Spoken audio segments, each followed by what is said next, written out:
চেনার এবং তা থেকে বেঁচে থাকার তৌফিক দিয়ে দাও।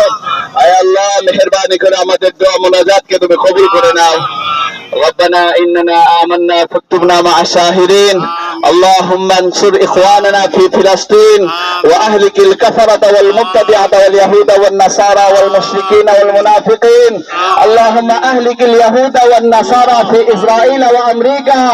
الله الله الله أي الله মেহেরবানি করে ইসরায়েলকে আমেরিকাকে পুরো পৃথিবীর মানচিত্র থেকে ধ্বংস করে দাও। পুরো ইসরায়েল আমেরিকাকে পৃথিবীর মানচিত্র থেকে তুমি ধ্বংস করে দাও। আয় আল্লাহ, যারা আমাদের দেশকে নিয়ে আমাদের পার্শ্ববর্তী দেশ যারা আয় আল্লাহ আমাদের দেশের স্বাধীনতা সার্বভৌমত্ব আমাদের ঈমান নিয়ে যারা ছিনিমিনি খেলে তাদেরকে তুমি ধ্বংস করে দাও। আয় আল্লাহ, তাদের সমস্ত পণ্য বয়কট করার তৌফিক দিয়ে দাও। আয় আল্লাহ, আমাদের দেশে আমরা